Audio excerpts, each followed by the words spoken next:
Halo, halo, apa kabar Anda semua? Assalamualaikum warahmatullahi wabarakatuh. Semoga selalu dalam keadaan sehat walafiat, tetap semangat, dan jangan lupa tetap menjaga akal sehat ya.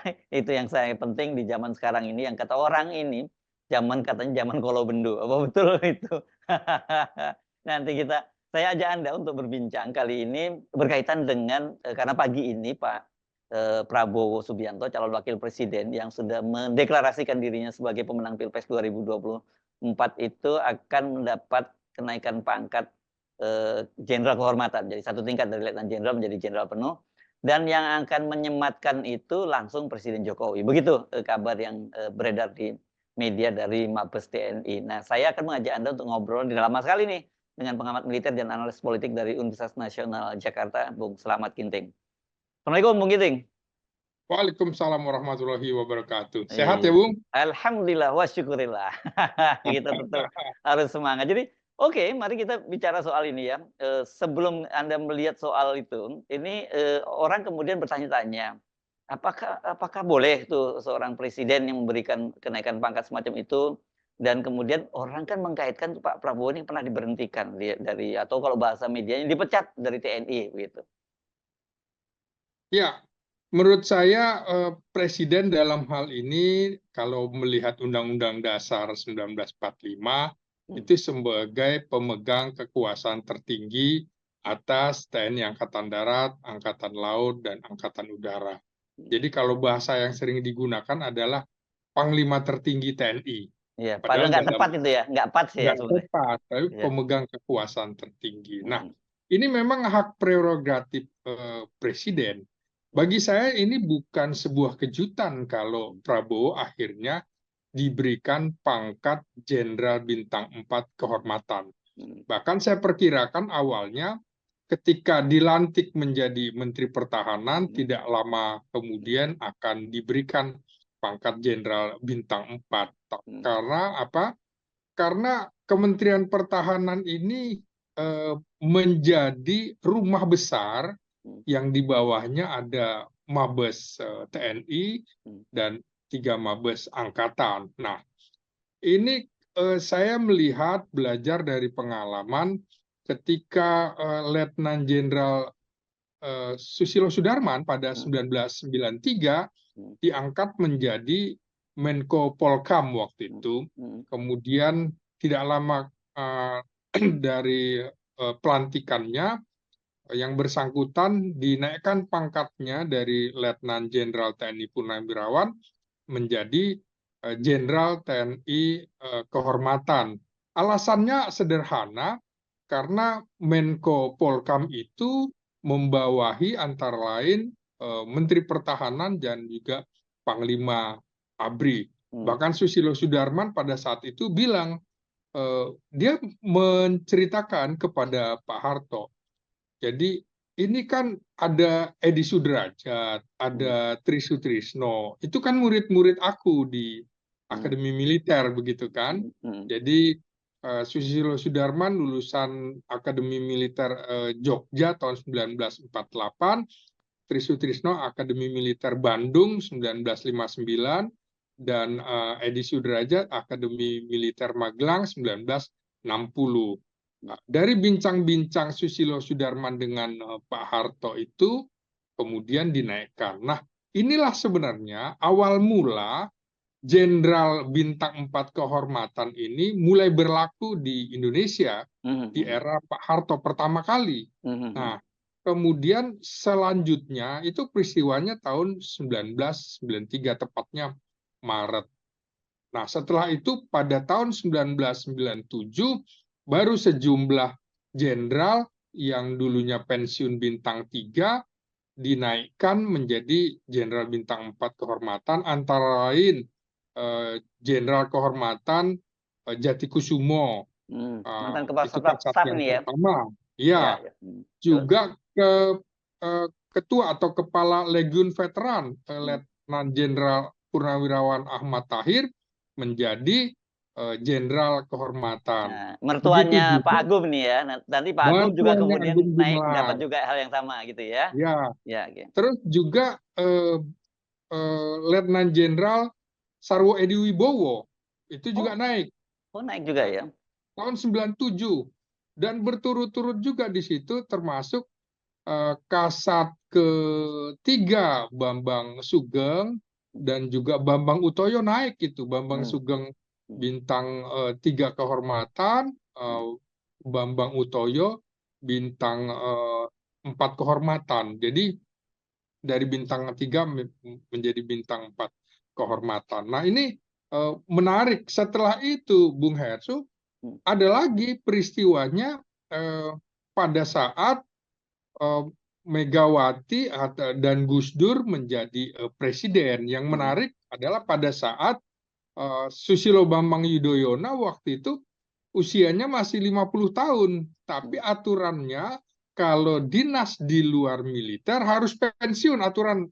Hmm. aturannya mainnya begitu. Jadi Ya. umur 50 tahun, Susilo Bambang Yudhoyono yang masih punya waktu 5 tahun terpaksa harus pensiun dini karena menjadi Menteri Pertambangan dan Energi waktu itu. Ya, ya, ya. Nah, SBY lah yang kemudian di era reformasi mendapatkan pangkat pertama menjadi jenderal kehormatan. Nah, artinya hadiah dari Gus Dur. Hmm. Jadi jenderal kehormatan ini memang eh, posisi atau jabatan yang berdasarkan pertimbangan politis, Hmm. politis. Hmm. Maka berturut-turut juga kemudian ada Suryadi Sudirja yang menjadi Menteri Dalam Negeri, Hmm. juga bahkan 2 kali naik kehormatannya, seperti juga eh, Pak Luhut Luhut. Panjaitan Hmm. yang menjadi Menteri Perindustrian Hmm. eranya Gus Dur. Nah, eranya selain itu juga ada Agung Gumelar yang Hmm. menjadi Menteri Perhubungan, Bung Hersu. Hmm. Hmm. Ya, ya. Itu juga jenderal kehormatan, dan di era Megawati ada yang kontroversi juga. 2 orang naik pangkat jenderal kehormatan pada saat waktu itu Panglima TNI Endriartono Sutarto tidak setuju, yaitu Ya. eh, Hendro Priyono Hendro dan Priyono. Hmm. Haris Sabarno. Ya, ya. Haris Sabarno Menteri Dalam Dalam negeri. Negeri, Ya. Hendro Priyono Kepala BIN. Hmm. Tapi itu kan menjadi kewenangan presiden, Hmm. kewenangan Presiden Megawati. Jadi tetap naik. Nah, ini sebenarnya kalau kita cermati, Bung Hersu, tidak semuanya juga mulus dalam posisi menteri atau jabatan setingkat menteri menjadi jenderal Bintang bintang 4. 4. Hmm. Hmm. Nah, bahkan ada, Bung Hersu, wakil presiden Ya. Sudarmono Esa Ya, sampai ya. berakhir tetap letnan Legend. jenderal, tidak Betul. dinaikkan. Hmm. Hmm. Nah, pertimbangannya kalau menurut saya adalah eh, ini kan korp hukum, Bung Hersu, Hmm. Hmm. Sudarmono, Hmm. terus juga Ketua Mahkamah Agung Ali Said, Jaksa Agung waktu itu juga eh, Bahkan Andi Ginanjar. Galih. Ginanjar juga itu kan juga. Iya, Ya. Ginanjar, Kartasasmita itu juga. Kemudian itu Marskal Madia tidak dinaikkan ya. Juga Abdul Ghafur, Bung Hersu Ya, dulu ya, kan, ya. Menteri Hmm. Pemuda dan Olahraga. Hmm. Banyak ya, termasuk juga Sudarmono ya. Ya. Sorry, maksud saya Murdiono, Menteri Ya, Sekretaris kemudian Negara. legend juga itu ya, bintang 3 ya. Legend juga. Nah, persoalannya adalah karena itu bagian dari eh, Korp Lingkungan Bantuan Administrasi. Hmm. Hmm. Hmm. Nah, yang bisa menjadi Jenderal 4 kalau kita telusuri adalah dari Satuan Tempur dan Bantuan Tempur. Hmm. Seperti GPH Jatikusumo kan kasat pertama dari ZENI. Hmm. Kemudian juga eh, eh, yang lain bintang 4 seperti Hartono Kavaleri, Hmm. walaupun bukan jenderal kehormatan. Jadi Sudarmono kenapa wakil presiden tidak menjadi jenderal kehormatan? Pada saat itu kita harus melihat dulu dinamika politik yang berkembang pada saat itu adalah ketika fraksi ABRI tidak setuju Hmm. untuk Sudarmono dicalonkan Jadi sebagai wakil calon presiden ya. wakil presiden. Iya, Nah, iya, iya, iya. fraksi ABRI kan lebih menginginkan Jenderal Benny Murdani gitu kan. Jadi padahal Jenderal atau Sudarmono ini adalah orang yang dijadikan kandidat usulan Pak Harto. Di sini ada konflik antara Pak Harto waktu itu dengan Benny Murdani. Jadi kita bisa lihat kalau di dalam era demokrasi terpimpin, Soekarno memegang kendali, ada 3 kekuatan begitu ya, Soekarno di atas, Angkatan Darat di kanan, PKI di kiri. Maka pada waktu itu juga Soeharto memposisikan kira-kira seperti itu, Bung. Jadi ada Soeharto di atas, di kanan ada Angkatan Darat, dan juga mulai ada kelompok Islam modernis. Nah, di situ kan ada situasi-situasi di mana Soeharto harus memegang kendali itu. Nah, ISMI jadi maksud Anda ya, eranya ISMI dan Habibie ya? eranya ISMI ini kan juga berangkat dari pertarungan politik pada saat peristiwa ini kelihatan dari tahun 1988, kemudian terus ada berujung kasus Santa Cruz itu kan, Bung? Ya, Dili ya. Nah, Santa Cruz itu yang kemudian kita lihat ada Dewan Kehormatan Perwira yang juga memberhentikan dengan hormat Pangdamnya waktu itu Sintong Panjaitan ya. Sintong Panjaitan dan Pangkolak Ops RS Timur, Warau ya. Rudolf Warau, Ya. beserta para asisten Kolak Ops, kemudian Danrem, dan Dim Dili. Nah, kita akhirnya akan melihat ke sini, Bung Hersu. Jadi Dewan Kehormatan Perwira yang memeriksa Sintong Panjaitan dan Rudolf Warau itu hanya berhenti pada keputusan Dewan Kehormatan Perwira. Jadi hampir sama dengan kasusnya Prabowo ini, Bung Hersu. Diberhentikan atau dinonaktifkan dari dinas militer, ya sementara tidak dibawa ke mahkamah militer luar biasa, padahal ini perwira tinggi. Sehingga secara hukum itu lemah, Bung Hersu. Jadi mereka itu pensiun biasa gitu ya, boleh dianggap pensiun gitu. Biasa. Jadi kasus Prabowo yang dalam bahasa koran atau dipecat, tapi dalam putusan DKP itu diberhentikan dengan hormat dengan hak pensiun. Nah, jadi beda dengan kalau dipecat tidak dengan hormat. Ini sama kasusnya dengan Sintong Panjaitan, Dewan Kehormatan Perwira, keputusannya adalah tindakan di luar kepatutan komando operasi. Sama dengan Prabowo kan dianggap melampaui kewenangannya dalam melakukan operasi. Nah, beda halnya Bung Hersu kalau DKP itu kemudian perwira penyerah perkara, dalam hal ini atasannya Kepala Staf Angkatan Darat, melaporkan kepada Presiden untuk dilakukan mahkamah militer luar biasa. Kan tidak. Sehingga tidak ada kekuatan hukum yang sangat kuat. Nah, kasus Prabowo juga akhirnya menjadi misteri. Kenapa yang memeriksa adalah ketuanya Kasat dan anggotanya para letnan jenderal yang pangkatnya sama. Nah, kenapa bukan kemudian Kasat, Kasal, dan Kasau yang memeriksa dengan pimpinannya adalah Panglima TNI atau Panglima ABRI, Jenderal Wiranto pada saat itu. Kalau mahkamah militer luar biasa itu, Bung, itu adalah peradilan pertama dan terakhir.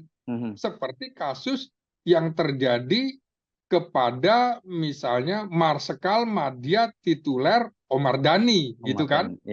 Nah, dalam Mahmilub itu jelas bahwa putusan vonis itu berkekuatan hukum tetap. Terdakwa tidak bisa banding. Begitu juga pengacara serta auditor militernya. Jadi pengadilan pertama dan terakhir. Nah, Ya, ini ya. kan tidak dibawa ke mahkamah militer luar biasa, baik Sintong Panjaitan maupun Warau. Rudolf Warau, termasuk juga Prabowo Subianto dan juga Muhdi PR itu kan. Oh, iya, iya, Nah, iya, iya. Ya. jadi akhirnya kasusnya sama nih. Orang-orang the racing star gitu, Bung Hersu, Hmm. Sintong Panjaitan dengan Prabowo Hmm. harus berakhir karir militernya karena dianggap tindakannya di luar kepatutannya, melampaui kewenangannya Hmm. dalam mengambil keputusan mengamankan Indonesia dari keamanan yang kemudian dianggap membahayakan. Nah, ini yang Ya, menjadi titik tolak begitu. Nah, ya. jadi Bung Hersu, saya tidak terlalu kaget orang yang pernah diberhentikan kemudian menempati posisi yang strategis di kemudian hari, itu juga pernah terjadi pada Kolonel Aha Nasution dan juga Gatot Subroto, Hmm. serta TB Simatupang akibat dari peristiwa 17 Oktober 52, Hmm. mereka itu diberhentikan Yang oleh mengepung istana ini Presiden ya, mereka mengepung Soekarno. istana. Iya, Ya. karena dianggap waktu itu parlemen terlalu mencampuri urusan Hmm. militer. Hmm. Itu kan moncong meriam itu Hmm. ditujukan ke Istana. istana, itu membuat Soekarno marah. Nah, Iya, iya, iya, iya. diberhentikan, ya kan? Hmm. Hmm. Tapi 3 tahun kemudian, ketika ada gejolak Hmm. di Angkatan Darat untuk memilih siapa yang layak menjadi Kepala Staf Angkatan Darat Hmm. sebagai pengganti Bambang Sugeng, waktu itu kan Bambang Utoyo yang menggantikan. Hmm. Itu terjadi penolakan karena antara lain Bambang Utoyo, mohon maaf, dianggap Hmm. eh, punya kecacatan Ya, di tangan fisiknya begitu ya. ya, Iya, fisiknya. fisiknya. Hmm. Kemudian kan ditolak oleh Zulkifli Lubis waktu Hmm. itu, Wakil Hmm. Kepala Staf Angkatan Darat. Sehingga kita tahu pelantikannya waktu itu juga tidak dihadiri oleh petinggi militer lainnya, korp musik Pakai ABRI pemadam apa tadi kebakaran ya. pakai pemadam kebakaran. Iya, iya, Mau iya. masuk ke Hmm. Mabesat pun nggak bisa gitu ya. Iya, iya. Sampai akhirnya eh, Presiden Soekarno memanggil kembali Gatot Subroto dan juga Aha Nasution yang sudah ikut pemilu, Bung. Hmm. Pemilu dan terpilih menjadi anggota parlemen dan konstituante mewakili Partai Ikatan Pendukung Kemerdekaan Indonesia. IPKI. Akhirnya Ya. ditarik Hmm. lagi ke dinas militer, Hmm. diberikan pangkat baru, naik gitu ya, dari kolonel menjadi jenderal mayor. Waktu itu kepangkatan militer kita masih mengacu ke Belanda, dari kolonel, jenderal mayor, letnan jenderal, jenderal. Jadi belum ada brigadir jenderal. Ya, ya, Jenderal oke. mayor bukan mayor jenderal. Ya, ya. Nasution naik di situ.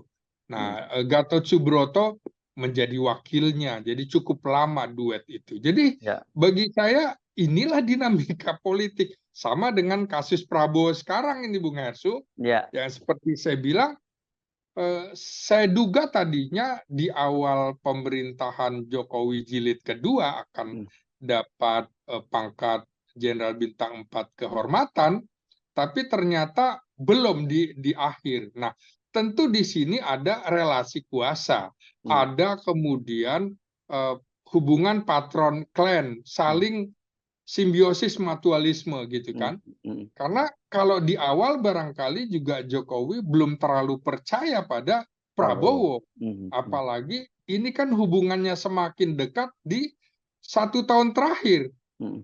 yang kemudian diputuskan Prabowo yang akan melanjutkan eranya Jokowi, Hmm. program-programnya Jokowi, bukan Ganjar. Hmm. Kalau waktu itu Ganjar akhirnya menjadi calon kuatnya Jokowi, maka kemungkinan juga Prabowo tidak akan Dapat bintang diberikan kehormatan, jenderal bintang kehormatan ya. 4. Iya, iya, iya. Ya, iya, iya. Hmm. Hmm. Tapi memang ini kan psikologis, Bung Hersu. Hmm. Gimana pun juga jenderal-jenderal yang bintang 4, baik AD, AL, AU maupun polisi, ke Prabowo dalam hatinya, gua kan bintang 4, dia bintang 3, kira-kira gitu ya. Iya, iya, Ada iya. Ada Ya, psikologi juga, ya ini nanti psikologi. tapi, nanti bisa repot ini posisinya buat seorang AHY gitu yang pangkat terakhirnya mayor kalau dia misalnya katakanlah one day dia menjadi Menko Polhukam gitu, kan naiknya nggak mungkin sampai lompat sangat tinggi banget gitu.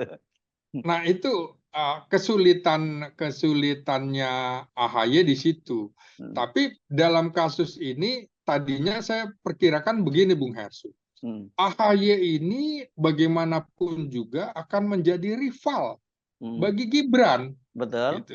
mhm, Ya, karena kelemahan AHY ini hanya dalam posisi jabatan letnan kolonel. mhm, Komandan batalion itu kan jabatan jabatan letnan letkol, kolonel, ya. mhm, mhm, Tapi dia mayor yang belum sempat naik mhm, mengundurkan diri kan mhm, begitu. mhm, mhm, Nah, akhirnya kelak kemudian ini yang menjadi eh, titik lemah AHY karena mhm, belum pernah duduk di tingkat nasional. mhm, ya, Jadi dengan masuknya AHY menjadi menteri di ujung mhm, pemerintahan Jokowi, AHY punya peluang juga untuk kemudian nantinya menduduki jabatan-jabatan yang lebih strategis.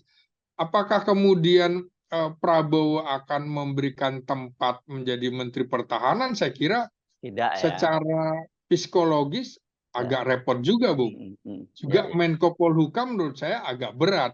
ya, Kalaupun ya, Menko pasti bukan Menko Polhukam tapi yang mhm, lain. ya, Saya ya, kira ya, AHY tidak akan diberikan posisi yang kemudian secara psikologis itu akan mengganggu jajaran ya. militer, begitu Bung Hersu. Lebih lebih aman orang seperti Mahfud MD katakanlah gitu ya, pernah menjadi Menteri Pertahanan dan juga pernah menjadi Menko Polhukam, karena dari sipil Ya, gitu, ya. ya.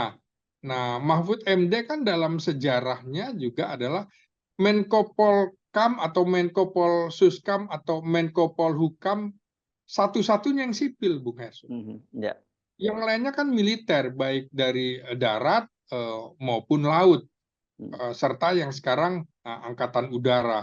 mhm, Semuanya bintang 4, ya, baik yang pernah menjadi kepala staf atau kepala staf angkatan maupun Panglima ABRI atau ya, Menteri Pertahanan. Nah, ya, jadi kembali lagi bagaimana kita melihat relasi hubungan antara mhm, Prabowo dengan Jokowi, saya kira simbiosis mutualismenya sama seperti ketika Pak Harto lengser. Ingat Bung Hersu, pada saat pelantikan B.J. Habibie sebagai wakil presiden, tiba-tiba Wiranto itu berbicara, mhm, mengambil mic bahwa dia akan mengamankan keluarga Soeharto, begitu kan? mhm, mhm, ya, ya, Nah, ini kira-kira Jokowi meminta dengan cara yang halus gitu, dengan mhm, gaya Jawa barangkali. Gue udah kasih penghargaan Jenderal Bintang 4 yang kau idam-idamkan gitu. Yang mhm, tertunda 25-26 tahun yang lalu kan gitu. mhm, mhm, Nah, jadi kira-kira nanti jangan lupa amankan keluarga saya kan kira-kira ya, begitu. ya, oke, Jokowi di akhir masa jabatan dengan usia 63 tahun menurut saya eh, agak kesulitan berbeda dengan SBY maupun Megawati yang memiliki partai mhm, sehingga aman akan dilindungi partainya. Nah, ini berarti ada langkah Jokowi untuk menjadikan Prabowo bintang 4, ada langkah-langkah atau step-step berikutnya bahwa minta perlindungan kira-kira begitu. Karena ya, menurut saya setelah 20 Oktober 2024 adanya presiden baru, gimana pun juga tata surya ini tidak boleh ada dua matahari kembar, mhm, Bung Hesu. mhm, mhm, ya, ya, Jadi ya, tetap Prabowo akan menguasai, dan kalau kita lihat, Bung Hesu, bagaimana Prabowo itu diperiksa oleh Dewan Kehormatan Perwira itu karena praktis sepertinya Prabowo itu tidak pernah mau dikangkangi dalam pengertian eh, tidak mau seperti ada bayang-bayang atasan. Dia mhm, main sendiri begitu. ya, ya, Nah, ya, ya, jangan-jangan ini juga akan melakukan hal yang sama. Kan dulu ketika Faisal Tanjung juga ditanyakan oleh tim itu, dia bilang selama saya jadi Panglima ABRI tidak ada perintah itu untuk melakukan Penculikan penculikan para atau aktivis ya. lain-lain. Iya, Ya, ya. dengan alasan ini membahayakan keutuhan negara. Itu kan alasan Prabowo yang bisa benar dan juga bisa keliru. Nah, Hmm. tapi paling tidak ada insubordinasi gitu kan, insubordinasi. Nah, kalau soal insubordinasi, bahkan orang yang pernah mau dipecat juga, itu terjadi sebenarnya pada Pak Harto, Bung Hersu. Oh, oke. Ini kasus yang dia kemudian dipindahkan ke Bandung itu ya, Pak Harto ya. Iya, akhirnya kemudian dari Panglima Divisi Diponegoro, Hmm. akhirnya diseskuatkan begitu Ya, kan, ya, ya, ya, ya. dibantu oleh Gatot Subroto. Hmm. Padahal Nasution rekomendasinya kepada Presiden Soekarno adalah pemecatan gitu. Pemecatan, ya, ya. Nah, jadi orang-orang yang pernah dipecat tanda petik dan mau dipecat, akhirnya karirnya luar biasa, Bung Hersu. Oke, kita fokus sekarang dalam hubungan antara Jokowi dengan Prabowo ya. Kalau tadi Anda menyatakan Anda menduga bahwa ini Jokowi ingin menitipkan lah gitu nasibnya ke depan pada Prabowo. Tapi kalau kita melihat apa yang terjadi saat ini, banyak orang melihat tidak seperti itu. Ini menunjukkan katanya justru Pak Jokowi itu masih terus cawe-cawe, begitu ya, Bung Ginting. Ya, Karena misalnya kita kalau mendengar Pak Jokowi itu seperti dikatakan oleh anggota Dewan Pakar TKN Derajat Wibowo bahwa dia yang ikut akan menentukan kabinet, itu satu. Kemudian kemarin dia juga memimpin sidang kabinet yang mensinkronkan APBN 2025 dengan untuk program makan siang gratis. Walaupun belakangan staf KSP membantah. Ini saya nggak tahu apa yang terjadi kok saling dibantah. Padahal semua menteri yang hadir mulai dari Sri Mulyani, Airlangga Hartarto, termasuk menteri kepala Bappenas, bahkan Agus Harimurti menyatakan itu dibahas kan gitu, walaupun tidak cukup dalam. Jadi ini menarik ini dinamikanya. Dan yang saya lihat juga ini kesannya Pak Jokowi bukan ingin menitipkan, justru adalah dia ingin mematikan Prabowo dengan cara ini tradisi Jawa nih, Bung Ginting, sebagai analis politik Anda kan pasti paham bahwa ya, dalam huruf Jawa orang kalau dipangku itu akan mati kalau dalam tradisi Jawa. Kan ini dalam hal ini Pak Jokowi mencoba memangkunya Pak Prabowo, tapi persoalannya Pak Prabowo paham nggak bahwa itu kultur Jawa seperti itu, gitu kan? ya, ya. Ya, saya melihatnya gini, Prabowo pasti belajar dari kesalahan, belajar dari kekalahan. Memang secara real politik sampai hari ini Jokowi adalah pemegang kekuasaan. Yes. Nah, tapi 20 Oktober ke belakang tentu cerita akan berbeda. Nah, jadi ini kan strateginya Prabowo dan strateginya Jokowi ya simbiosis mutualisme itu saling menguntungkan, termasuk kemudian membawa anaknya dalam gerbong pemerintahan sebagai RI2 begitu. Nah, bukan tidak mungkin ke depan dan segala macam akan ada kasus dalam tanda petik bagaimana Wapres itu dibanserapkan ya. Ya, ya, ya, ya. Artinya Konstitusi banserap, kan memang begitu kan? Konstitusinya memang ya seperti itu kan? betul. Hmm. Nah, banserap itu kan dipakai kalau ada situasi darurat gitu Ya, kan. ya betul. Selama situasi tidak darurat, ya kalau bahasa yang sekarang yang sedang tren itu, mohon maaf ini, dima'ruf aminkan kan itu kan mengerti. Padahal sebenarnya begitu memang begitulah dalam undang-undang kita kan menyebutnya ya. Ya, iya. Hmm. Nah, ini pertarungan menurut saya juga konsolidasi kekuatan Jokowi untuk menghadang hak angket itu. Hak angket yang kemudian bisa ujungnya hak menyatakan pendapat dan pemakzulan dan lain-lain. Ingat Bung Hesu, dalam kasus pemakzulan itu salah satu kunci pentingnya ada pada militer. Betul, Panglima TNI Nah, terutama ya. ya, jadi sama dengan peristiwa jatuhnya Soekarno, itu kan dalam tanda petik sebenarnya ada insubordinasi yang dilakukan Jenderal Soeharto kepada Presiden Soekarno, kan begitu ya. Nah, sama dengan kasus Gus Dur itu. Betul. Hal ini ada ketidaksetujuan dari Panglima ABRI, Panglima TNI waktu itu Laksamana Widodo AS, serta Kasat Riamijat Riyakudu yang tidak Endriartono Sutarto Kasatnya, dan juga Panglima Kostrat Riamijat Riyakudu. Jadi pengaruh militer itu sangat kuat sekali, sampai dengan kalau kita lihat bagaimana dekret presiden yang ingin digulirkan oleh Gus Dur tapi tidak mendapatkan dukungan dari militer, ya tidak pernah bisa terlaksana. Berbeda dengan Soekarno pada 5 Juli 59, dekret presiden dapat dukungan kuat dari Jenderal Nasution terutama, kan, sehingga itu bisa terlaksana.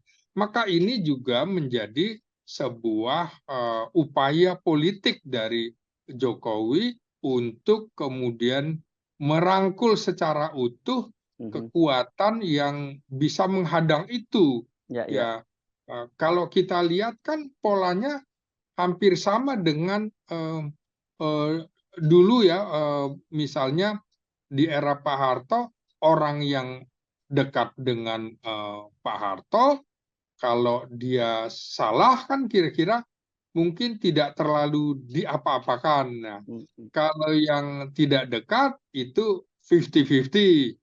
Kemudian yang tidak dekat, ini bisa dihukum berat dalam kaitannya misalnya konflik antara Soeharto dan Beni Murdani waktu itu, sampai ada debenisasi. Jadi ya, ini kan juga sama, bagaimana misalnya pada saat rencana atau upaya protes atau demo-demo terhadap Presiden Soekarno, kita bisa lihat Pangdam Jaya waktu itu, Brigjen atau Majen Umar Wirahadi Kusuma adalah bukan linknya Soeharto, dia adalah orang kepercayaan Presiden Soekarno, karena sejak tahun 59 sudah diberikan kepercayaan memimpin teritorium itu. Dulu kan belum Kodam, masih bagian dari Siliwangi, masih bagian dari Siliwangi. Jadi ini orang kepercayaan Presiden Soekarno yang kemudian berbalik arah ketika situasinya Presiden Soekarno harus berhadapan dengan rakyat, sama dengan peristiwa 98. Ketika kemudian pada saat itu Panglima ABRI adalah Wiranto, bekas ajudan, Kepala Staf Angkatan Daratnya bekas Komandan Grup A Pas Pampres, pengawal Presiden Soeharto, ya, Jenderal Subagio HS, Panglima Kostratnya adalah menantu Pak Harto, dan Pangdam Jayanya juga bekas Komandan Grup A Pas Pampres. Ketika situasi berhadapan antara rakyat yang tidak setuju Soeharto mimpin lagi, posisi TNI adalah harus kembali lagi, ya kembali ke rakyat, dalam pengertian lahir dari rohnya rakyat. Jadi saya kira juga walaupun sekarang Panglima TNI-nya bekas Komandan Pas Pampres, Kepala Staf Angkatan Daratnya juga bekas Komandan Pas Pampres, Pangdam Jayanya juga begitu, orang dekat bekas Komandan Grup hanya Pas Pampres. Tapi kalau situasi memaksa ada situasi instabilitas berhadapan antara istana dengan rakyat, saya kira TNI harus tetap berlaku profesional, harus kemudian melihat fakta-fakta itu. Jadi ini kan pertarungan antara apakah ini hukum atau apakah ini politik. Sementara politik TNI tidak boleh berpolitik praktis, tapi politiknya adalah politik negara. Jadi dia harus melihat bagaimana keutuhan wilayah, supaya stabilitas nasional tetap terjaga. Begitu juga dengan kepolisian. Nah, jadi ini saya lihat ada upaya dari Jokowi untuk merangkul Ya. Prabowo Mhm. sebagai eh, presiden terpilih hasil pemilu 2024 yang tinggal diumumkan oleh KPU sebelum ada peristiwa yang lain, begitu Bung Hersu. Ya, jadi ini kan sebenarnya kita bisa sebut diam-diam sebenarnya ini adu taktik dan strategi antara kalau secara internal itu antara Prabowo dengan Jokowi sebenarnya terjadi semacam itu Ya, ya, Bung ya, ya, Bung Ginting ya. Sementara ya, keluar Jokowi juga ada persoalan dengan DPR. Dan saya kira ya, sebenarnya yang Anda sebut konsolidasi dengan menempatkan Pak Hadi Cahyanto, itu mantan Panglima TNI menjadi Menko Polhukam, itu kan juga bagian dari upaya Jokowi untuk merangkul kembali TNI kan, karena ya. sebelumnya meskipun ad interim Apalagi ditempatkan Pak bekas Tito ya. sekretaris militer Presiden Ya, ya, Jokowi juga kan. ya. Jadi makanya Nah, segala hal masih mungkin terjadi ya, Bung Ginting, ya, karena seperti Anda katakan tentu Pak Prabowo sekarang juga tidak akan berbuat apa-apa sampai tanggal 20 Oktober gitu ya, sebelum sebelum ada serah terima jabatan kan. Bagaimanapun dia tetap menterinya Pak Pak Jokowi. Sementara Pak Jokowi ini semakin banyak memberikan semacam dalam tanda petik apa ya, utang budi lah buat Pak Prabowo karena banyak sekali dia dibantu hingga sampai posisinya seperti sekarang gitu, termasuk bonus menjadi Jenderal Bintang 4 sekarang ini. ya. Jadi tentu saja Jokowi ingin soft landing ya, Ya. dengan Soft landing nyaman atau gitu. masih mau terus masih cawe-cawe terus? Saya kira itu persoalannya karena masih muda nih, Nah 63 itu dia. tahun Bung Hersi. Iya.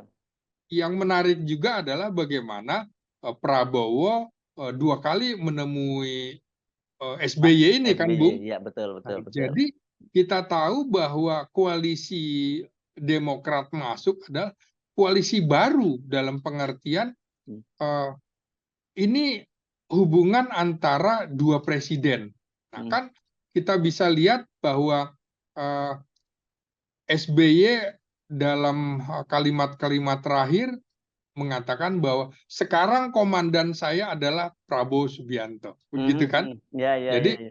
komunikasi politik yang dilakukan oleh Prabowo menurut saya cukup baik, termasuk mendatangi tokoh-tokoh Golkar. Nah, dalam Iya. pengertian memang Abu Rizal eh, Bakri yang ditemui ya, Ketua Dewan ya Pembinanya ya? betul, Iya. karena kan koalisi ini kalau dihitung koalisi Indonesia Maju itu sekitar 45% nih Bung Hersu. Mhm, 45% masih kalah kalau mmm. kemudian 01 dan 03 itu digabung eh, eh, dengan 55%. Tapi Itu kita peta tahu peta peta Pilpres 2019 ya, Bung Giting ya. peta Kalau Pilpres peta 2019. 2024 kelihatannya malah akan semakin kuat, makin kalah mereka dengan kubu oposisi kalau di situ PDIP tidak berhasil dirangkul atau Nasdem juga tidak bisa dirangkul.